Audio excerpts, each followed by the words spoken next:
Hello my dear students, welcome to Sarida's vlog. Electrochemistry എന്ന ചാപ്റ്ററിന്റെ മൂന്നാമത്തെ ഭാഗമാണ് ഞാൻ ഇന്ന് ചെയ്യുന്നത്. ഇതിനു മുൻപായി ചെയ്ത രണ്ട് വീഡിയോസ് ഒന്ന് ഇലക്ട്രോലൈറ്റിക് സെല്ലിനെ ബേസ് ചെയ്തിട്ടും മറ്റൊന്ന് ഡാനിയൽ സെല്ലിനെ ബേസ് ചെയ്തിട്ടുമായിരുന്നു. വളരെ വിശദമായിട്ട് തന്നെ ഞാൻ ഈ രണ്ട് കാര്യങ്ങളെ കുറിച്ചും നിങ്ങൾക്ക് പറഞ്ഞു തന്നിട്ടുണ്ടായിരുന്നു. ഇന്ന് ഞാൻ എടുക്കാൻ പോകുന്ന ടോപ്പിക് അതിലേറെ പ്രധാനപ്പെട്ടതാണ്. അതുകൊണ്ട് തന്നെ ഞാൻ പറയുന്ന ഓരോ കാര്യങ്ങളും നിങ്ങൾ എല്ലാവരും നല്ലപോലെ ശ്രദ്ധിക്കണം. ഒരു കാരണവശാലും വീഡിയോ സ്കിപ്പ് ചെയ്യരുത്. കാരണം ഇതിലൂടെ പറയുന്ന ഓരോ കാര്യങ്ങളും നിങ്ങൾക്ക് ഈ ചാപ്റ്ററിനെ ബേസ് ചെയ്ത് വളരെ പ്രധാനപ്പെട്ടതാണ്. എന്റെ വീഡിയോസ് കാണാത്തവരുണ്ടെങ്കിൽ ഞാൻ അതിന്റെ ലിങ്ക് ഡിസ്ക്രിപ്ഷൻ ബോക്സിൽ കൊടുക്കുന്നുണ്ട് കേട്ടോ. തീർച്ചയായിട്ടും അത് കാണണം. അത് മാത്രമല്ല, കണ്ടിട്ട് നിങ്ങളുടെ അഭിപ്രായം പറയുകയും വേണം. എന്റെ ചാനല് നിങ്ങൾ സബ്സ്ക്രൈബ് ചെയ്യുകയും വേണം. തീർച്ചയായിട്ടും സബ്സ്ക്രൈബ് ചെയ്യില്ലേ? ഓക്കെ, ഇന്ന് ഞാൻ എടുക്കാൻ പോകുന്ന ടോപ്പിക് നമ്മൾ നേരത്തെ പഠിച്ച രണ്ട് ടോപ്പിക്കിനേക്കാളും വളരെ പ്രധാനപ്പെട്ടതാണ്. ടോപ്പിക്കിന്റെ പേര് ഇലക്ട്രോഡ് പൊട്ടൻഷ്യൽ. ഈ ചാപ്റ്ററിൽ ഉടനീളം ആവശ്യമുള്ള ഒരു കാര്യമാണ് ഇലക്ട്രോഡ് പൊട്ടൻഷ്യലിനെ കുറിച്ചുള്ള അറിവ്. അതുകൊണ്ട് തന്നെ ഇന്നത്തെ വീഡിയോ നിങ്ങൾ ഒരു കാരണവശാലും സ്കിപ്പ് ചെയ്ത് കാണരുത്. ഞാൻ പറയുന്ന ഓരോ കാര്യങ്ങളും വളരെ ശ്രദ്ധിച്ച് മനസ്സിലാക്കിയിട്ട് തന്നെ പോകണം. ഇടയ്ക്കൊക്കെ വെച്ച് കണ്ടു കഴിഞ്ഞാൽ നിങ്ങൾക്ക് ഒന്നും മനസ്സിലാവില്ല, ഭയങ്കര കൺഫ്യൂഷൻ ആവുകയും ചെയ്യും. അതിന് നിൽക്കരുത്. നിങ്ങൾ തുടക്കം മുതൽ അവസാനം വരെ കൃത്യമായിട്ട് കാര്യങ്ങൾ മനസ്സിലാക്കിയിട്ട് തന്നെ പോകണം. അത്ര പ്രധാനപ്പെട്ടതായതുകൊണ്ടാണ് ഞാൻ ഇങ്ങനെ പറയുന്നത് കേട്ടോ. അപ്പോ ഇലക്ട്രോഡ് പൊട്ടൻഷ്യലിനെ കുറിച്ച് നമുക്ക് വളരെ വിശദമായിട്ട് തന്നെ മനസ്സിലാക്കി പോകാം. So let us start our discussion with the definition of electrode potential. The potential difference set up between a metal and its ions in solution or between the electrode and the electrolyte is called electrode potential or half cell potential. എന്ന് വെച്ചാൽ എന്താണ്? ഒരു potential difference develop ചെയ്യാം. എവിടെ? ഒരു സെല്ലില് ഒരു potential difference develop ചെയ്യുക. എപ്പോഴാണ് അത് ഡെവലപ്പ് ചെയ്യുന്നത്? when a metal is in contact with its metal ions. That means when an electrode is in contact with its electrolyte. അപ്പോ ഒരു ഇലക്ട്രോഡും ഒരു ഇലക്ട്രോലൈറ്റും തമ്മിൽ കോണ്ടാക്ട് ചെയ്യുമ്പോ at the interface there develops a potential difference, and that potential difference is known as the electrode potential. ഞാൻ വിശദമായിട്ട് തന്നെ അത് പറഞ്ഞു തരാം.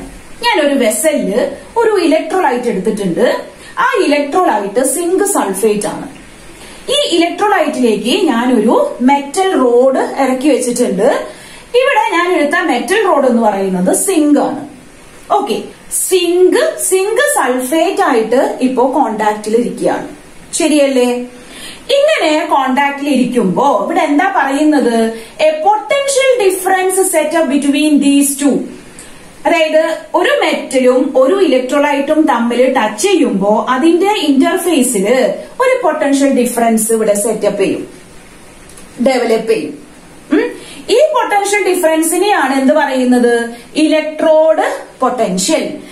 ഇനി നിങ്ങൾ മനസ്സിലാക്കുക, ഒരു മെറ്റല് ഒരു ഇലക്ട്രോലൈറ്റിലേക്ക് ഡിപ്പ് ചെയ്യുമ്പോ അവിടെ രണ്ട് പോസിബിലിറ്റീസ് ആണ്. when a metal is in contact with its metal ions in a solution, either oxidation takes place or reduction takes place. There is a chance of these two. അല്ലെ? ഈ ഒരു metal റോഡിന് oxidation ആണ് സംഭവിക്കുന്നതെങ്കിൽ നമുക്ക് നോക്കാം അതെങ്ങനെയാ വരിക. സിങ്ക് എന്ന് പറയുന്നത് it loses its 2 electrons and gets converted into zinc plus 2. അല്ലെ?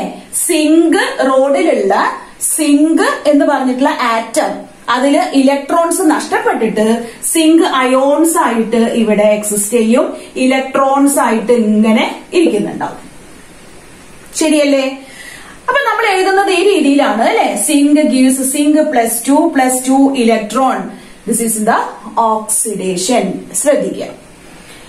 ഇനി ഇങ്ങനെ ഈ മെറ്റൽ അതിന്റെ മെറ്റൽ അയോൺസ് ആയിട്ട് എക്സിസ്റ്റ് ചെയ്യുമ്പോൾ ഞാൻ പറഞ്ഞു അവിടെ ഒരു പൊട്ടൻഷ്യൽ ഡിഫറൻസ് ഒബ്റ്റെയിൻ ചെയ്യും എന്നുള്ളത്. അപ്പോ ഇതൊരു ഓക്സിഡേഷൻ ഹാഫ് സെല്ലിലാണ് ഈ ഒരു പൊട്ടൻഷ്യൽ ഡിഫറൻസ് വരുന്നതെങ്കിൽ അവിടെ ഡെവലപ്പ് ചെയ്യുന്ന പൊട്ടൻഷ്യൽ ഡിഫറൻസിനെ നമ്മൾ ഓക്സിഡേഷൻ പൊട്ടൻഷ്യൽ എന്ന് പറയുന്നു.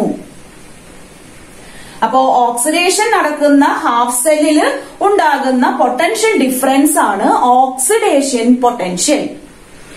അപ്പോ ഓക്സിഡേഷൻ പൊട്ടൻഷ്യൽ എങ്ങനെയാ എഴുതുന്നത്? ഈ സിങ്ക് ഒരു സ്ലാഷ് ഇടുക, ഒരു വെർട്ടിക്കൽ ലൈൻ ഇടുക, സിങ്ക് +2. ഈ രീതിയിലാണ് നമ്മൾ ഓക്സിഡേഷൻ പൊട്ടൻഷ്യൽ റെപ്രസെന്റ് ചെയ്യുന്നത്. ഇപ്പോഴും ശ്രദ്ധിക്കണം കേട്ടാ. ഈ സിങ്ക് +2 ആയിട്ട് മാറുന്നു. അതായത് ഇൻക്രീസ് ഇൻ ഓക്സിഡേഷൻ നമ്പർ, അതല്ലേ ഓക്സിഡേഷൻ എന്ന് പറഞ്ഞു കഴിഞ്ഞാൽ. അപ്പൊ നമ്മൾക്ക് ഇത് കണ്ടു കഴിഞ്ഞാൽ മനസ്സിലാവണം ഇവിടെ തന്നിട്ടുള്ളത് ഓക്സിഡേഷൻ പൊട്ടൻഷ്യൽ ആണെന്ന്. എങ്ങനെ തിരിച്ചറിയുന്നത്?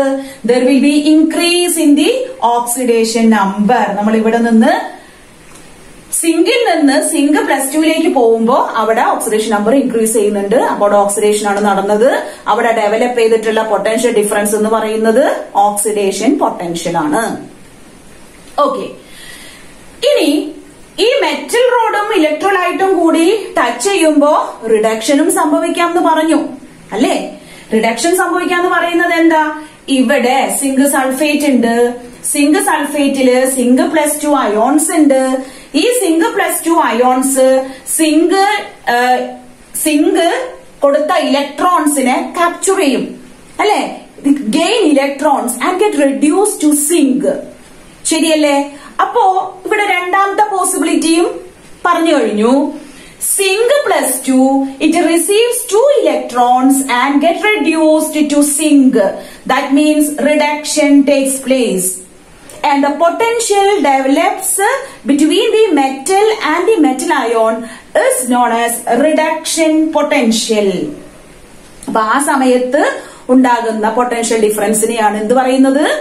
Reduction potential. അപ്പൊ എങ്ങനെയാണ് ഒരു റിഡക്ഷൻ പൊട്ടൻഷ്യൽ എഴുതുന്നത്? നോക്കൂ.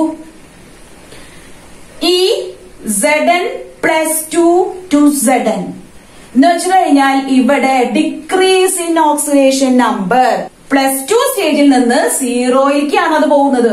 ഒരു എലമെന്റൽ സ്റ്റേജ് ആണെങ്കിൽ അതിന്റെ ഓക്സിഡേഷൻ നമ്പർ 0 ആണെന്ന് പഠിച്ചിട്ടുണ്ട് അല്ലെ? അപ്പോ സിങ്ക് +2 എന്ന് പറയുന്നത് അത് 0 ആയിട്ട് മാറി. There is A decrease in the oxidation state. ആ സമയത്ത് ഉണ്ടാവുന്ന പൊട്ടൻഷ്യൽ ആണ് റിഡക്ഷൻ പൊട്ടൻഷ്യൽ. അപ്പൊ എപ്പോഴും ശ്രദ്ധിക്കുക, എങ്ങനെയാണ് ഒരു റിഡക്ഷൻ പൊട്ടൻഷ്യൽ എഴുതുന്നത്? ഒരു ഹാഫ് സെല്ലിന്റെ റിഡക്ഷൻ പൊട്ടൻഷ്യൽ എഴുതുന്നത് ഈ രീതിയിലാണ്. ഈ Zn +2 ഒരു ബാർ ഇട്ടിട്ട് Zn. ഇവിടെ സിങ്ക് തന്നതേ ഉള്ളൂ. നമുക്ക് തന്നിട്ടുള്ള മെറ്റൽ ഏതാണോ അതിനനുസരിച്ച് അതിന്റെ മെറ്റൽ അയോണും കൂടിയിട്ടുള്ള റിഡക്ഷൻ പൊട്ടൻഷ്യൽ എഴുതാൻ അറിയണം. ഇപ്പോ നിങ്ങൾക്ക് എല്ലാവർക്കും ഓക്സിഡേഷൻ പൊട്ടൻഷ്യൽ എങ്ങനെ എഴുതാമെന്നും റിഡക്ഷൻ പൊട്ടൻഷ്യൽ എങ്ങനെ എഴുതാമെന്നും മനസ്സിലായില്ലേ? ഇനി ഞാൻ പറയുന്ന വളരെ പ്രധാനപ്പെട്ട കാര്യം ശ്രദ്ധിക്കുക. Everyone should know that according to IUPAC convention, the half cells are written in terms of their electron accepting tendency. That means electrode potentials are expressed in terms of their reduction potential. Electrode potential express ചെയ്യുന്നത് reduction പൊട്ടൻഷ്യലിന്റെ ബേസിസിലാണ്. അപ്പൊ നമുക്കറിയാം, ഒരു metal road അതിന്റെ അയോണുമായിട്ട് കോണ്ടാക്റ്റിൽ വന്നു കഴിഞ്ഞാൽ അവിടെ oxidation പൊട്ടൻഷ്യലും ഉണ്ടാവും, reduction പൊട്ടൻഷ്യലും ഉണ്ടാകും അല്ലെ? അപ്പൊ നമ്മള് ഹാഫ് സെല്ല് എഴുതുമ്പോ വളരെ ശ്രദ്ധിക്കുക. നമ്മൾ റിഡക്ഷൻ പൊട്ടൻഷ്യൽ ആയിട്ടാണ് എഴുതുന്നത്. അപ്പൊ റിഡക്ഷൻ പൊട്ടൻഷ്യൽ ആയിട്ട് എഴുതുക എന്ന് പറയുമ്പോ ഈ ഫോമിലാണ് നമ്മൾ എഴുതുക. അതായത് ഓക്സിഡേഷൻ നമ്പർ കുറഞ്ഞു വരുന്ന രീതിയിലായിരിക്കണം നമ്മൾ ഇവിടെ സെല്ലിനെ റെപ്രസെന്റ് ചെയ്യേണ്ടത്. വളരെയധികം ശ്രദ്ധിക്കണം കേട്ടോ. ഇനി നമ്മളെടുത്ത ഇലക്ട്രോലൈറ്റിന്റെ കോൺസെൻട്രേഷൻ 1 മോളാർ ആണെങ്കിൽ അതോടൊപ്പം തന്നെ നമ്മൾ ഈ ഒരു പ്രോസസ്സ് ക്യാരി ഔട്ട് ചെയ്യുന്നത് 298 കെൽവിനിലും 1 അറ്റ്മോസ്ഫിയർ പ്രഷറിൽ ആണെങ്കിൽ the reduction potential of that electrode is known as standard reduction potential. എന്താണ് സ്റ്റാൻഡേർഡ് റിഡക്ഷൻ പൊട്ടൻഷ്യൽ എന്ന് വെച്ച് കഴിഞ്ഞാൽ? The reduction potential of an electrode when the concentration of the electrolyte is unity എന്ന് വെച്ചാൽ 1 molar. പിന്നെയോ pressure 1 bar അല്ലെങ്കിൽ 1 atmosphere and temperature 298 Kelvin is called standard reduction potential and this is represented by E0. Okay? ഇത് വളരെ വളരെ വളരെ important ആണ് ഈ ഒരു കാര്യം കേട്ടോ. Now the standard reduction potential are called standard electrode potential. അപ്പോ സ്റ്റാൻഡേർഡ് ഇലക്ട്രോഡ് പൊട്ടൻഷ്യൽ എന്ന് പറഞ്ഞ് നമുക്കൊരു വാല്യൂ തന്നിട്ടുണ്ടെങ്കിൽ നിങ്ങൾ മനസ്സിലാക്കുക അത് സ്റ്റാൻഡേർഡ് റിഡക്ഷൻ പൊട്ടൻഷ്യൽ ആണ്. അപ്പൊ ഓക്സിഡേഷൻ പൊട്ടൻഷ്യലിന് അവിടെ കാര്യമായിട്ടുള്ള റോൾ ഇല്ല. എപ്പോഴും ഓർക്കണം കേട്ടോ. ഇത് എപ്പോഴും ആവശ്യം വരിക നമുക്ക് പ്രോബ്ലം ചെയ്യുമ്പോ. അപ്പോ ഇലക്ട്രോഡ് പൊട്ടൻഷ്യൽ എന്താണെന്നും റിഡക്ഷൻ പൊട്ടൻഷ്യൽ എന്താണെന്നും സ്റ്റാൻഡേർഡ് റിഡക്ഷൻ പൊട്ടൻഷ്യൽ എന്താണെന്നും മനസ്സിലായില്ലേ? ഇപ്പൊ ഞാനിവിടെ എഴുതിയിട്ടുള്ളത് നോക്കൂ. ഈ ഒരു ഓക്സിഡേഷൻ പൊട്ടൻഷ്യലിനെ തന്നെ എനിക്ക് എങ്ങനെ എഴുതാം? സ്റ്റാൻഡേർഡ് ഓക്സിഡേഷൻ പൊട്ടൻഷ്യലിൽ എഴുതാം. അപ്പോ സ്റ്റാൻഡേർഡ് എന്ന് എഴുതുമ്പോ ഈയുടെ മേലെ നമ്മളൊരു 0 ഇടണം. അപ്പൊ E0 സിങ്ക് ബാർ സിങ്ക് +2. അപ്പൊ ഇവിടെ ഓക്സിഡേഷനാണ് നടക്കുന്നതെന്നുള്ളത് വളരെ ക്ലിയർ ആയി. അതായത് ഓക്സിഡേഷൻ നമ്പർ ഇൻക്രീസ് ചെയ്യുന്ന രീതിയിലാണ് നമ്മൾ എഴുതുന്നത് അല്ലെ. ഈ SOP എന്ന് പറയുന്നത് സ്റ്റാൻഡേർഡ് ഓക്സിഡേഷൻ പൊട്ടൻഷ്യൽ ആണ്. ഇനി ഈ ഒരു reduction potential standard reduction potential ആയിട്ട് എങ്ങനെ എഴുതുന്നത്? E0 Zn+2 zinc. This is standard reduction potential. അപ്പൊ നമ്മൾക്ക് വേണ്ടത് ഈ ഐഡിയ ആണ്. അപ്പോ സ്റ്റാൻഡേർഡ് റിഡക്ഷൻ പൊട്ടൻഷ്യൽ എങ്ങനെ എഴുതാന്നുള്ളത് എല്ലാവർക്കും മനസ്സിലായില്ലേ? മനസ്സിലായിട്ടുണ്ടാവും ഞാൻ വിചാരിക്കുന്നു. ഇനി ഒരു കാര്യം കൂടി നിങ്ങളെ ഒന്ന് മനസ്സിലാക്കിപ്പിച്ചു തരട്ടെ. അതായത് E0 സിങ്ക് +2 എന്ന് പറയുന്നതാണ് സ്റ്റാൻഡേർഡ് ഓക്സിഡേഷൻ പൊട്ടൻഷ്യൽ എന്ന് പറഞ്ഞു അല്ലെ. ഇതിന്റെ വാല്യൂ 0.76 വോൾട്ട് ആണെങ്കിൽ ഇത് പ്ലസ് ആണ് കേട്ടോ. ആണെങ്കിൽ ഇതിന്റെ തന്നെ സ്റ്റാൻഡേർഡ് റിഡക്ഷൻ പൊട്ടൻഷ്യൽ എന്ന് പറയുന്നത് -0.76 വോൾട്ട് ആയിരിക്കും. ഓക്കെ. സ്റ്റാൻഡേർഡ് ഓക്സിഡേഷൻ പൊട്ടൻഷ്യലിന്റെ വാല്യൂ എന്താണോ അതിന്റെ ഓപ്പോസിറ്റ് സൈനില് മാഗ്നിറ്റ്യൂഡ് വാല്യൂ സെയിം ആണ്, പക്ഷേ സൈൻ വ്യത്യാസം ഉണ്ടാവും. ഓക്കെ, അത് ശ്രദ്ധിക്കണം. അപ്പൊ സ്റ്റാൻഡേർഡ് ഓക്സിഡേഷൻ പൊട്ടൻഷ്യൽ നമുക്കൊരു ക്വസ്റ്റ്യനിൽ തന്നിട്ടുണ്ടെങ്കിൽ അതിനെ സ്റ്റാൻഡേർഡ് റിഡക്ഷൻ പൊട്ടൻഷ്യൽ ആക്കണമെങ്കിൽ എന്ത് ചെയ്താൽ മതി? അതിന്റെ സൈൻ ഒന്ന് മാറ്റി കൊടുത്താൽ മതി. എന്തിനാ ഇത് പറയുന്നതെന്ന് വെച്ച് കഴിഞ്ഞാൽ പ്രോബ്ലം ചെയ്യുന്ന സമയത്ത് ഇത് വളരെ അത്യാവശ്യമായിരിക്കും. നമ്മൾ എപ്പോഴും ഒരു ഹാഫ് സെല്ലിനെ എക്സ്പ്രസ് ചെയ്യുന്നത് ഈ സ്റ്റാൻഡേർഡ് റിഡക്ഷൻ പൊട്ടൻഷ്യലിനാണെന്ന് ഓർക്കുക. ഒരു reduction potential standard reduction potential ആവുന്നത് എപ്പോഴാ? അതിന് കണ്ടീഷൻ ഉണ്ട്. ഒരു 1 മോളാർ കോൺസെൻട്രേഷൻ ആവുക, അതോടൊപ്പം തന്നെ എന്തായിരിക്കണം? 298 കെൽവിൻ ആയിരിക്കണം, 1 അറ്റ്മോസ്ഫിയർ പ്രഷർ ആയിരിക്കുക, അല്ലെങ്കിൽ 1 ബാർ പ്രഷർ ആയിരിക്കുക. ഇത്രയും കണ്ടീഷൻസ് ഒബേ ചെയ്യുകയാണെങ്കിൽ റിഡക്ഷൻ പൊട്ടൻഷ്യൽ എന്ന് പറയുന്നത് it will be equal to standard reduction potential. Okay, ഇനി what are the factors that affecting the value of electrode potential? Electrode പൊട്ടൻഷ്യലിന്റെ വാല്യൂ എന്തിനൊക്കെയാണ് ഡിപ്പെൻഡ് ചെയ്തിട്ടുള്ളത്? അതാണ് ഞാൻ ഇവിടെ കാണിച്ചിട്ടുള്ളത്. ഒന്നാമത്തത് നേച്ചർ ഓഫ് ദി മെറ്റൽ. മെറ്റലിന്റെ സ്വഭാവം അനുസരിച്ച്, മെറ്റൽ മാറുന്നതിനനുസരിച്ച് ഇലക്ട്രോഡ് പൊട്ടൻഷ്യലിന്റെ വാല്യൂസും മാറും. അതുപോലെ തന്നെ കോൺസെൻട്രേഷൻ ഓഫ് അയോൺസ്. നമ്മളെടുത്ത ഇലക്ട്രോലൈറ്റിലെ അയോണുകളുടെ കോൺസെൻട്രേഷനെ ബേസ് ചെയ്തിട്ടും ഇലക്ട്രോഡ് പൊട്ടൻഷ്യലിന്റെ വാല്യൂസ് മാറാം. ടെമ്പറേച്ചർ. ടെമ്പറേച്ചറിൽ വ്യത്യാസം വന്നാലും ഈ ഇലക്ട്രോഡ് പൊട്ടൻഷ്യലിന്റെ വാല്യൂസ് മാറിപ്പോകും. അപ്പോ these are the 3 factors that affecting the value of electrode potential. അതും ഒന്ന് ഓർത്തു വെക്കുക. ഓക്കെ, അപ്പൊ ഇത് ഞാൻ മാറ്റട്ടെ. ഇനിയും കുറച്ച് കാര്യങ്ങൾ പറഞ്ഞു തരാനുണ്ട്. ഇനി അടുത്തത് നമ്മൾ പഠിക്കാൻ പോകുന്നത് സെൽ പൊട്ടൻഷ്യലിനെ കുറിച്ചാണ്. അപ്പോ ഇപ്പൊ നിങ്ങൾക്ക് എന്ത് മനസ്സിലായിട്ടുണ്ട്? ഹാഫ് സെൽ പൊട്ടൻഷ്യലിനെ കുറിച്ച് മനസ്സിലായിട്ടുണ്ട്. അതായത് ഇലക്ട്രോഡ് പൊട്ടൻഷ്യലിനെ കുറിച്ച് മനസ്സിലായിട്ടുണ്ട്. ഓക്സിഡേഷൻ പൊട്ടൻഷ്യൽ ഉണ്ടെന്നും റിഡക്ഷൻ പൊട്ടൻഷ്യൽ ഉണ്ടെന്നും മനസ്സിലാക്കിയിട്ടുണ്ട്. ശരിയല്ലേ? ഇനി എന്താണ് പഠിക്കാൻ പോകുന്നത്? സെൽ പൊട്ടൻഷ്യൽ അല്ലെങ്കിൽ EMF of A cell. EMF എന്ന് പറയുന്നത് ഇലക്ട്രോമോട്ടീവ് ഫോഴ്സ്. കേട്ടിട്ടുണ്ട് അല്ലെ? ഓക്കെ, എന്താണത്? The potential difference between two electrodes of a galvanic cell is called cell potential or electromotive force. Very, very important. ഇതാണ് നമ്മളെ കഥ കൊണ്ടുപോകുന്നത് ഇനി അങ്ങോട്ട് ട്ടോ. സെൽ പൊട്ടൻഷ്യൽ എന്ന് വെച്ച് കഴിഞ്ഞാൽ it is the potential difference that develops between the to electrodes of A galvanic cell. ഇപ്പോ ഒരു ഗാൽവനിക് സെൽ എടുത്തു കഴിഞ്ഞാൽ അതിന് രണ്ട് പോർഷൻസ് ഉണ്ടെന്ന് അറിയാലോ, രണ്ട് ഹാഫ് സെൽസ് ഉണ്ടെന്ന് അറിയാലോ, അവിടെ പൊട്ടൻഷ്യൽ ഡിഫറൻസ് ഉണ്ടെന്ന് അറിയാലോ. ഇനി എന്താണ് പറയാൻ പോകുന്നത്? The potential difference between the two electrodes of this galvanic cell, between the two half cells of this cell is known as EMF. അല്ലെങ്കിൽ the difference in the electrode potentials of cathode and anode. അങ്ങനെയും നമുക്ക് EMFനെ define ചെയ്യാം. Okay, cell potential എങ്ങനെയാ കാണുന്നത്, EMF എങ്ങനെയാ കാണുന്നത്, അതിനുള്ള എക്സ്പ്രഷൻ ആണ് ഞാനിവിടെ എഴുതിയിട്ടുള്ളത്. ഈ cell is equal to E cathode minus E anode. Important. EMF of cell കണ്ടുപിടിക്കാനുള്ള ഒരു expression E cathode minus E anode, അല്ലെങ്കിൽ E right minus E left. ഈ റൈറ്റ് മൈനസ് E ലെഫ്റ്റ് എന്ന് പറയുന്നത് നമ്മൾ ഒരു സെൽ റെപ്രസെന്റേഷൻ അറിഞ്ഞിരിക്കണം. സെൽ റെപ്രസെന്റേഷൻ എങ്ങനെയാണെന്ന് അറിയാലോ. കഴിഞ്ഞ ദിവസം ഞാൻ പഠിപ്പിച്ചു തന്നതാണ്. ഒരു സെൽ റിയാക്ഷൻ തന്നു കഴിഞ്ഞാൽ എങ്ങനെയാണ് ആ സെല്ലിനെ റെപ്രസെന്റ് ചെയ്യുക എന്നുള്ളത്. അത് അറിഞ്ഞു കഴിഞ്ഞാൽ വളരെ ഈസി ആയിട്ട് തന്നെ നമുക്ക് EMF കണ്ടുപിടിക്കാനായിട്ട് സാധിക്കും. ഒരു എക്സാമ്പിൾ ഞാൻ പറഞ്ഞു തരാം. കോപ്പർ Cu+2, അതായത് ഇത് 1 മോളാർ ആണ്, ആക്വസ് ആണ്. ഓക്കെ, ഡബിൾ ബാർ ഇട്ടു, that indicates the salt bridge. Then Ag+/Ag.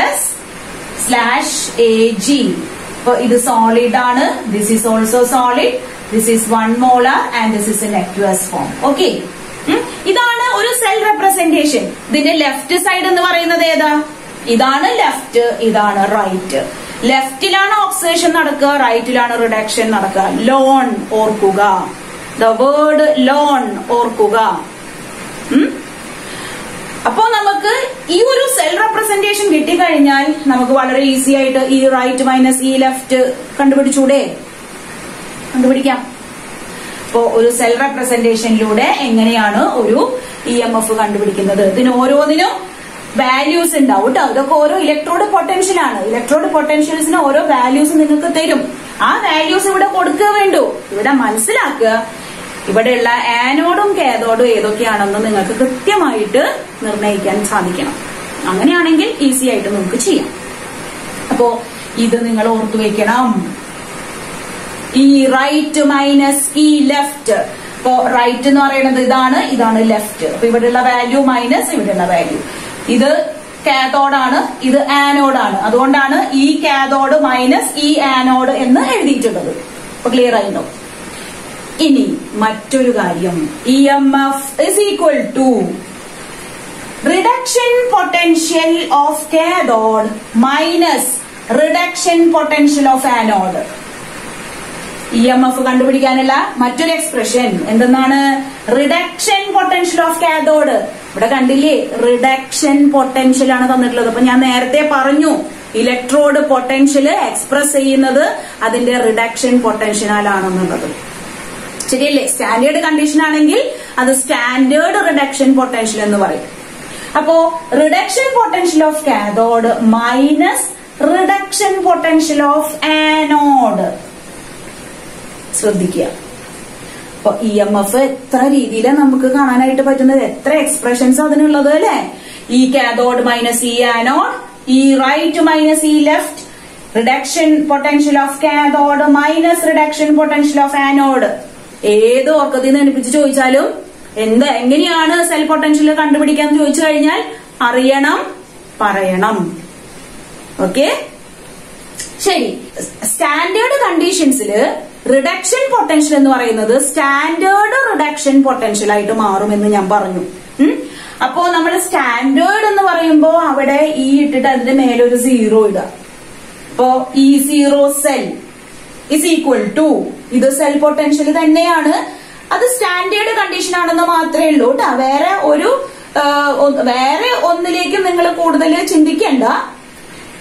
Standard കണ്ടീഷനിലുള്ള സെൽ പൊട്ടൻഷ്യൽ എന്താണ്? That is equal to E0 cathode minus E0 anode. അതായത് നമ്മൾ ഈ കണ്ട എക്സ്പ്രഷനിലൊക്കെ ഒരു 0 ഇട്ട് കഴിഞ്ഞാൽ അത് സ്റ്റാൻഡേർഡ് കണ്ടീഷനിലുള്ള സെൽ പൊട്ടൻഷ്യലായി. ഓക്കെ, അപ്പോ E0 സെൽ അവിടെ നമുക്കപ്പോ EMF എങ്ങനെ പറയാം? Standard reduction potential of cathode minus standard reduction potential of anode അല്ലേ? നമുക്ക് അങ്ങനെ പറഞ്ഞൂടെ? ഞാൻ ഇവിടെ എല്ലാം കൂടി എഴുതി കഴിഞ്ഞാൽ ആകെ ക്ലംസി ആവും, നിങ്ങൾക്ക് മനസ്സിലാക്കാൻ ബുദ്ധിമുട്ടുണ്ടാവും. അതുകൊണ്ടാണ് ഞാൻ അധികം എഴുതാത്തത് കേട്ടോ. ഈ ബോർഡ് കുറച്ച് ചെറുതല്ലേ, അപ്പൊ എല്ലാതും ഇതിൽ ഒരുമിച്ച് അങ്ങോട്ട് എഴുതാനായിട്ട് സാധിക്കില്ല. അപ്പൊ ഒന്ന് ക്ഷമിച്ചേക്കുക അതിന്. എന്തായിരുന്നാലും ഈ സെൽ പൊട്ടൻഷ്യല് നന്നായിട്ട് മനസ്സിലാക്കിയിരിക്കണം, അത് നിർബന്ധമാണ്. എങ്ങനെയാണ് ഒരു സെൽ റിയാക്ഷൻ തന്നിട്ട് അതിന്റെ EMF കണ്ടുപിടിക്കുന്നത് എന്നൊന്ന് നമുക്ക് 2 പ്രോബ്ലം ഒന്ന് ചെയ്ത് നോക്കിയിട്ട് ഇന്നത്തെ ഈ സെഷൻ അവസാനിപ്പിക്കാം. ഓക്കെ, നിങ്ങൾക്ക് എല്ലാവർക്കും വളരെ പരിചയമുള്ള ഒരു സെല്ലിന്റെ EMF കണ്ടുപിടിക്കാനാണ് ചോദ്യം. എന്താണ്? Find the EMF of A Daniel cell and you are given E0 Cu+2/copper. ഒരു ഹാഫ് സെല്ലിന്റെ ഇലക്ട്രോഡ് പൊട്ടൻഷ്യൽ ആണ് and it is 0.34 volt and E0 Zn+2 is equal to 0.76 volt. ഈ ഒരു ഡാനിയൽ സെല്ലിന്റെ സെൽ റെപ്രസെന്റേഷൻ എങ്ങനെയാണ് ഒന്ന് പറഞ്ഞെല്ലാവരും. ഒന്ന് നിങ്ങളുടെ ബുക്കിൽ ഒന്ന് എഴുതി വെച്ചേ. What is the cell representation of A Daniel cell? ഞാനിവിടെ എഴുതാം. ഇത് നോക്കണ്ട, നിങ്ങൾ എഴുതൂ. എല്ലാവർക്കും ഇങ്ങനെ കിട്ടിയോ? സിങ്ക് ഒരു വെർട്ടിക്കൽ ലൈൻ ഇടുക. Zinc +2, a double vertical line. Copper +2, again a single vertical line copper. ഇതിന്റെ ഓരോന്നിന്റെയും സ്റ്റേറ്റ് മെൻഷൻ ചെയ്തിട്ടുണ്ട്. അക്വസ് ആണെങ്കിൽ അക്വസ്, ഇത് സ്റ്റാൻഡേർഡ് ആയതുകൊണ്ട് 1 മോളാർ എന്നും കാണിച്ചിട്ടുണ്ട്. ഇത്രയും കാര്യങ്ങളല്ലേ ജനറൽ ആയിട്ട് ഞാൻ എങ്ങനെ എഴുതാന്നുള്ളത് പഠിപ്പിച്ചു തന്നത്. ഓക്കെ, നമ്മുടെ ചോദ്യത്തിലേക്ക് പോകാം. Find the EMF of Daniell cell. ഇപ്പോ EMF കണ്ടുപിടിക്കാനുള്ള എക്സ്പ്രഷൻ എന്താ നമ്മൾ പഠിച്ചേക്കണേ? സ്റ്റാൻഡേർഡ് ആയതുകൊണ്ട് E0 cell is equal to E0 cathode minus E0 anode.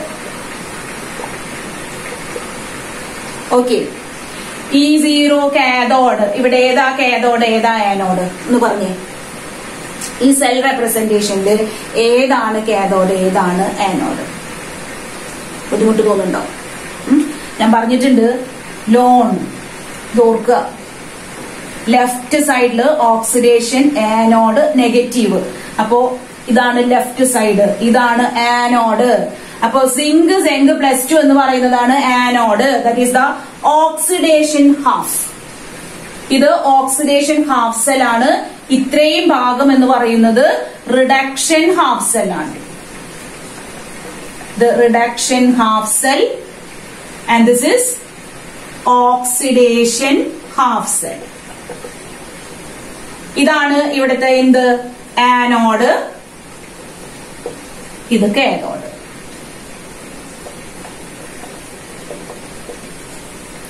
നമ്മള് ഇങ്ങനെ ഒരു ക്വസ്റ്റ്യൻ വന്നാൽ മനസ്സിലാക്കി എടുക്കേണ്ടതിനെ കുറിച്ചാണ് ഞാൻ പറഞ്ഞിരുന്നത് കേട്ടോ.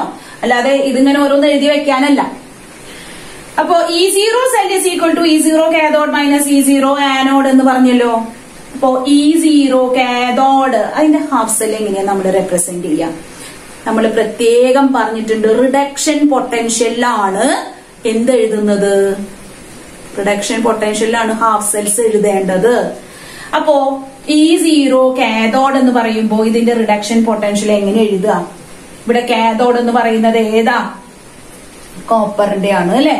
അപ്പോ E0 Cu+2Cu റിഡക്ഷൻ പൊട്ടൻഷ്യൽ ആണ്. അപ്പോ നമ്മൾ ഹാഫ് സെൽ എഴുതുമ്പോ എന്താണ് ശ്രദ്ധിക്കേണ്ടത്? ഓക്സിഡേഷൻ നമ്പർ കുറഞ്ഞ രീതിയിൽ എഴുതണം. Cu+2 to copper minus E0 anode. This is the anode.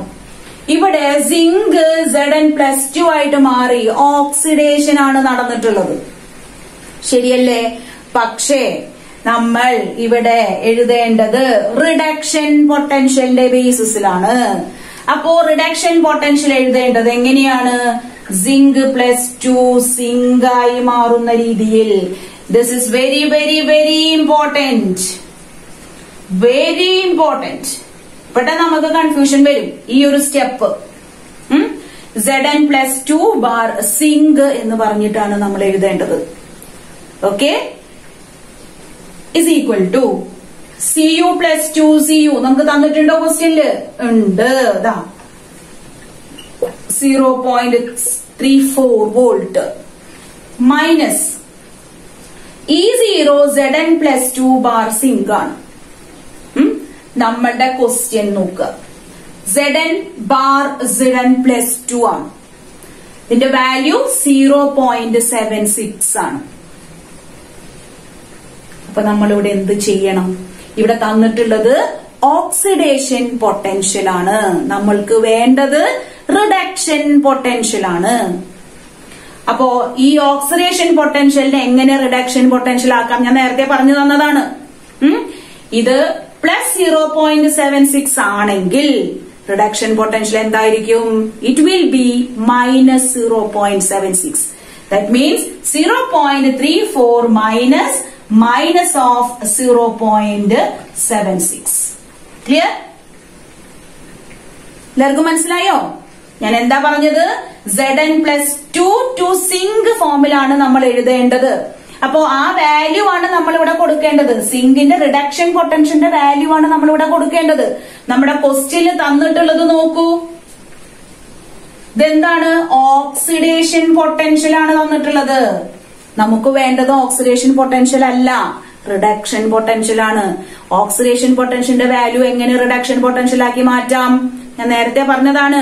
അതിന്റെ വാല്യൂ സെയിം ആയിരിക്കും, പക്ഷെ അതിന്റെ സൈനിൽ വ്യത്യാസം ഉണ്ടാവും. പോസിറ്റീവ് എന്നുള്ളത് നെഗറ്റീവ് ആവും, നെഗറ്റീവ് എന്നുള്ളത് പോസിറ്റീവ് ആയിട്ട് മാറും. ഓക്കെ, അപ്പോ 0.34 മൈനസ് ഓഫ് മൈനസ് 0.76 എന്ത് വരും? Is 1.1 volt. നമ്മൾ നേരത്തെ പഠിച്ചത് ഓർമ്മയുണ്ടോ? ഒരു ഡാനിയൽ സെല്ലിന്റെ EMF എത്രയാ? ഒരു ഡാനിയൽ സെല്ലിന്റെ പൊട്ടൻഷ്യൽ എത്ര കിട്ടുമെന്നാണ് നമ്മൾ പഠിച്ചത്? 1.1 വോൾട്ട്. കണ്ടില്ലേ എങ്ങനെ കിട്ടുന്നേന്നുള്ളത്? ക്ലിയർ ആയില്ലേ? അപ്പോ ഈ ഒരു പ്രോബ്ലം ചെയ്യാൻ നമുക്ക് എന്താ ഓർമ്മ വരേണ്ടത്? ആദ്യം ഈ expression E0 cell is equal to E0 cathode minus E0 anode, അല്ലെങ്കിൽ E0 right minus E0 left. അത് എഴുതാം, അതൊന്നും പ്രശ്നമില്ല. പിന്നെ ശ്രദ്ധിക്കേണ്ടത് ഇവിടെയാണ് കേട്ടോ. ഈ ഒരു ഭാഗം നമ്മൾ ശ്രദ്ധിച്ച് മനസ്സിലാക്കിയെടുക്കണം. Zn പ്ലസ് 2 എപ്പോഴും നമ്മൾ ഹാഫ് സെൽ എഴുതുന്നത് റിഡ്യൂസ്ഡ് ഫോമിലാണ് എന്നുള്ളത് എപ്പോഴും മൈൻഡിൽ വെക്കുക. ഒരു കാരണവശാലും മറക്കാൻ പാടില്ല. അപ്പൊ നമുക്ക് ഇങ്ങനെ ഒരു ക്വസ്റ്റ്യൻ വന്നു കഴിഞ്ഞാൽ അതിനെ എങ്ങനെ തിരിച്ചെഴുതാന്നുള്ളതും ക്ലിയർ ആവണം. ഓക്കെ, ഒരു ക്വസ്റ്റ്യൻ കൂടി ചെയ്ത് നമുക്ക് അവസാനിപ്പിക്കാം. ഇനി രണ്ടാമത്തെ ചോദ്യമാണ് കേട്ടോ. ഒന്ന് ശ്രദ്ധിക്കൂ. You are given A cell reaction. നമുക്കൊരു സെൽ റിയാക്ഷൻ തന്നിട്ടുണ്ട്. Cu solid plus 2 Ag plus aqueous gives Cu plus 2 plus 2 Ag solid form. Okay. Write half cell reactions. അപ്പോ ഒരു ചോദ്യമായി. രണ്ടാമത്തത് സെൽ റെപ്രസെന്റേഷൻ. രണ്ടും ഞാൻ പഠിപ്പിച്ചു തന്നതാണ്. മൂന്നാമത്തത് EMF of a cell and you are given the electrode potentials. അപ്പൊ നമുക്ക് തുടങ്ങാം. എത്ര പേർക്ക് ഇത് കണ്ടിട്ട് ഇപ്പൊ തന്നെ ചെയ്യാനായിട്ട് തോന്നുന്നുണ്ട്? അപ്പൊ അങ്ങനെയുള്ള കുട്ടികളാണെങ്കിൽ അവർക്ക് ഈ കൺസെപ്റ്റ് മനസ്സിലായിട്ടുണ്ട് എന്നുള്ളതാണ്. അല്ലാത്തവരുണ്ടെങ്കിൽ നല്ല പോലെ ശ്രദ്ധിക്കുക ഞാൻ പറയുന്നത് കേട്ടോ. അപ്പൊ നമ്മുടെ ആദ്യത്തെ ക്വസ്റ്റ്യന്റെ ആൻസർ ഹാഫ് സെൽ റിയാക്ഷൻ എഴുതണം. ഈ ഒരു ക്വസ്റ്റ്യനെ ബേസ് ചെയ്തിട്ടുള്ളത്, ഈ ഒരു റിയാക്ഷനെ ബേസ് ചെയ്തിട്ടുള്ള ഹാഫ് സെൽ റിയാക്ഷൻസ് ആണ് നമ്മൾ എഴുതേണ്ടത്. അപ്പോ നമുക്ക് ആദ്യം ഓക്സിഡേഷൻ ഹാഫ് സെൽ റിയാക്ഷൻ എഴുതാം. ഓക്സിഡേഷൻ ഹാഫ് സെൽ റിയാക്ഷൻ എങ്ങനെയാണ് എഴുതുന്നത്? കോപ്പർ പ്ലസ് 2 ആയിട്ട് മാറി. Copper it turns to copper plus 2 by losing 2 electrons. എളുപ്പല്ലേ? ഇതിൽ ഏതിനാ ഓക്സിഡേഷൻ നടക്കുന്നത്? നമുക്ക് ഈ ഒരു റിയാക്ഷനിലൂടെ തന്നെ മനസ്സിലാവണം ഏതിനാണ് ഓക്സിഡേഷൻ നടന്നതെന്നുള്ളത്. അതായത് ഓക്സിഡേഷൻ നമ്പർ ഇൻക്രീസ് ചെയ്തിട്ടുണ്ടെങ്കിൽ അതിനാണ് ഓക്സിഡേഷൻ നടന്നിട്ടുള്ളത്. ഓക്സിഡേഷൻ നമ്പർ ഡിക്രീസ് ചെയ്തിട്ടുണ്ടെങ്കിൽ അതിനാണ് റിഡക്ഷൻ സംഭവിച്ചിട്ടുള്ളത്. അപ്പൊ നമ്മൾക്ക് ഇതിൽ നിന്ന് വളരെ ക്ലിയർ കട്ട് ആയിട്ട് മനസ്സിലായി കഴിഞ്ഞു. കോപ്പർ ആണ് കോപ്പർ +2 ആയിട്ട് മാറിയിട്ടുള്ളത് എന്ന് വെച്ച് കഴിഞ്ഞാൽ അവിടെയാണ് ഓക്സിഡേഷൻ സംഭവിച്ചത്, ഇൻക്രീസ് ഇൻ ഓക്സിഡേഷൻ നമ്പർ. അപ്പൊ ഓക്സിഡേഷൻ ഹാഫ് സെൽ റിയാക്ഷൻ എഴുതാൻ ഒരു ബുദ്ധിമുട്ടില്ല. എത്ര ഇലക്ട്രോൺ വെച്ചിട്ടാണ് അവിടെ ഇൻക്രീസ് ചെയ്തത്? 2 ഇലക്ട്രോൺ. അപ്പൊ 2 ഇലക്ട്രോണിനെയാണ് അവിടെ ലൂസ് ചെയ്തിട്ടുള്ളത്. Copper gives Cu +2 +2 electron. Clear അല്ലേ? Next reduction half cell reaction.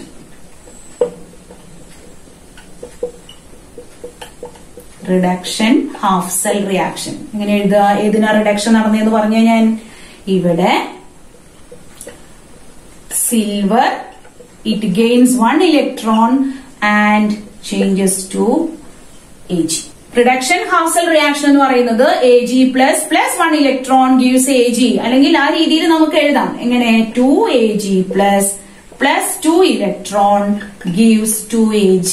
അപ്പോ ഇലക്ട്രോണിനെ നമ്മൾ ബാലൻസ്ഡ് ആക്കി. അപ്പൊ നമുക്ക് ഈ രീതിയിലാണ് കിട്ടിയത്. അപ്പൊ റിഡക്ഷൻ ഹാഫ് സെൽ റിയാക്ഷൻ എന്ന് പറയുന്നത് ഇതാണ്. 2Ag plus 2 electron gives 2Ag. Clear ആയില്ലേ? ഓക്കെ. അപ്പോ ആദ്യത്തെ ചോദ്യത്തിന്റെ ഉത്തരങ്ങൾ കഴിഞ്ഞു. അപ്പൊ ഓക്സിഡേഷൻ ഹാഫ് സെൽ റിയാക്ഷൻ എഴുതി, റിഡക്ഷൻ ഹാഫ് സെൽ റിയാക്ഷൻ എഴുതി. ഇനി എന്താണ് സെൽ റെപ്രസെന്റേഷൻ? എങ്ങനെയാ സെൽ റെപ്രസെന്റേഷൻ നടത്തുക? നമ്മൾ ആദ്യം ഓക്സിഡേഷൻ ഹാഫ് സെൽ റിയാക്ഷൻ എഴുതും, പിന്നെ റിഡക്ഷൻ ഹാഫ് സെൽ റിയാക്ഷൻ എഴുതും. ഓക്സിഡേഷൻ ഹാഫ് സെൽ റിയാക്ഷനും റിഡക്ഷൻ ഹാഫ് സെൽ റിയാക്ഷനും തമ്മിൽ സെപ്പറേറ്റ് ചെയ്യുന്നത് സോൾട്ട് ബ്രിഡ്ജിനാലാണ്. അപ്പൊ നമുക്ക് എങ്ങനെ എഴുതാം? Copper +2 Cu +2 double bar Ag plus Ag. Aqueous solid. This is the cell representation of this reaction. അപ്പൊ ഇതെങ്ങനെയാണ് ചെയ്തിട്ടുള്ളതെന്ന് അറിയാൻ വേണ്ടി ഞാൻ മുൻപ് ചെയ്ത വീഡിയോ ഒന്ന് കാണുക. ഇതെങ്ങനെയാണ് ഈ രീതിയിൽ എഴുതാന്നുള്ളത് നിങ്ങൾ മനസ്സിലാക്കാൻ വേണ്ടി ഞാൻ ഇതിനു മുൻപ് ചെയ്ത വീഡിയോ ഒന്ന് കണ്ടു നോക്കുക കേട്ടോ. അപ്പൊ copper +2 double bar Ag plus bar Ag. ഇതാണ് സെൽ റെപ്രസെന്റേഷൻ. ക്ലിയർ? ഇനി നമുക്ക് മൂന്നാമത്തെ ക്വസ്റ്റ്യൻ ചെയ്ത് നോക്കാം. അപ്പൊ ഇതിന് വേണ്ടിയിട്ട് ഞാൻ ജസ്റ്റ് ആ ഒരു സെൽ റെപ്രസെന്റേഷൻ എഴുതുന്നുണ്ട് കേട്ടോ. എങ്ങനെയായിരുന്നു? Copper +2 double bar Ag plus Ag. ഇതായിരുന്നു നമ്മളുടെ സെൽ റെപ്രസെന്റേഷൻ. ഓക്കെ. അപ്പോ ഇത് ലെഫ്റ്റ് ഹാൻഡ് സൈഡിലുള്ളത് ആനോഡ്, റൈറ്റ് ഹാൻഡ് സൈഡിലുള്ളത് കാഥോഡ്. ഇത് മറക്കരുത്, ഒരിക്കലും മറക്കരുത്. ഓക്കെ. അപ്പോ ഇത് ആനോഡ്, ഇത് കാഥോഡ്. ഇത് ലെഫ്റ്റ്, ഇത് റൈറ്റ്. ഇത് LHS, ഇത് RHS. അപ്പോ E0 cell is equal to E0 right minus E0 left. ഏത് വേണമെങ്കിലും എഴുതാട്ടോ. E0 cathode minus E0 anode എന്നൊക്കെ എഴുതാം. അപ്പോ E0 right minus E0 left എന്ന് പറയുമ്പോൾ ഇതാണ് റൈറ്റ് സൈഡിലുള്ളത് അല്ലെ. റൈറ്റ് സൈഡിലുള്ളതിന്റെ വാല്യൂ എന്താണ് തന്നിട്ടുള്ളത്? നോക്കൂ. E0 റൈറ്റില് നമുക്ക് ക്ലിയർ ആയിട്ട് Ag പ്ലസ് Ag തന്നെയാണ് തന്നിട്ടുള്ളത്. റിഡക്ഷൻ പൊട്ടൻഷ്യൽ ആണ് തന്നിട്ടുള്ളത്. അതുപോലെ E0 ലെഫ്റ്റില് E0 Cu +2 bar Cu. ഇവിടെയും നമുക്ക് റിഡക്ഷൻ പൊട്ടൻഷ്യൽ തന്നെയാണ് തന്നിട്ടുള്ളത്. അപ്പൊ നമുക്ക് ഒന്നും ഇവിടെ മാറ്റം വരുത്തേണ്ട ആവശ്യമില്ല. ആ തന്നിട്ടുള്ള വാല്യൂ അതുപോലെ തന്നെ ഇവിടെ എടുത്ത് എഴുതാവുന്നതാണ്. വാല്യൂ നമ്മുടെ EMF കണ്ടുപിടിക്കാവുന്നതാണ്. അപ്പോ 0.80 മൈനസ് 0.34 എന്ത് വരിക? 0.46 വോൾട്ട്. വളരെ സിമ്പിൾ ആയിട്ടുള്ള ഒരു ക്വസ്റ്റ്യൻ ആണിത്. നമുക്ക് ഇങ്ങനെയുള്ള കാര്യങ്ങൾ വരുമ്പോൾ ഒന്ന് ശ്രദ്ധിക്കണം എന്ന് മാത്രം. ഇവിടെ റിഡക്ഷൻ പൊട്ടൻഷ്യൽ ആണ് എഴുതാന്നുള്ളത് ഒരു കുട്ടി മനസ്സിലാക്കി കഴിഞ്ഞാൽ ഓക്സിഡേഷൻ പൊട്ടൻഷ്യലൊക്കെ ക്വസ്റ്റ്യൻ തന്നിട്ടുണ്ടെങ്കിൽ അതിനൊന്ന് മാറ്റി നമുക്ക് ഈ വാല്യൂസിലേക്ക് കൊണ്ടുവരാനായിട്ട് പറ്റും. സബ്സ്റ്റിറ്റ്യൂഷൻ നടത്താം, ഫൈനൽ വാല്യൂ കണ്ടുപിടിക്കുക. എല്ലാവർക്കും മനസ്സിലായിട്ടുണ്ടാവും എന്ന് വിചാരിക്കണം. അപ്പൊ ഞാൻ ഇന്ന് ഈ പഠിപ്പിച്ചു തന്ന ഇലക്ട്രോഡ് പൊട്ടൻഷ്യൽ നിങ്ങൾ നന്നായിട്ട് തന്നെ പഠിച്ചു വെക്കണം. ഓക്കെ. നോട്ട് എഴുതുന്ന സമയത്ത് നമ്മളെ EMF കണ്ടുപിടിക്കാൻ വേണ്ടിയിട്ട് ഞാൻ E cell is equal to E cathode minus E anode എന്നൊക്കെ പറഞ്ഞല്ലോ. അത് സ്റ്റാൻഡേർഡ് ഫോമിലത്തെ ആ 3 എക്സ്പ്രഷൻ ആയിട്ട് എഴുതി വെക്കുക കേട്ടോ. അതായത് E0 cell is equal to E0 cathode minus E0 anode, അല്ലെങ്കിൽ standard reduction potential of cathode minus standard reduction potential of anode എന്നിങ്ങനെ എഴുതി വെക്കുക സെപ്പറേറ്റ് ആയിട്ട്. തെറ്റിക്കോ? അപ്പോ ഇന്നത്തെ ഈ സെഷൻ ഞാൻ അവസാനിപ്പിക്കുകയാണ്. എല്ലാവരും നന്നായിട്ട് തന്നെ പഠിച്ചു പോണം, അപ് ടു ഡേറ്റ് ആയിരിക്കണം, ലാഗിങ് പാടില്ല. നമുക്കിനി നെക്സ്റ്റ് വീഡിയോയിലൂടെ കാണാം. So thank you for watching.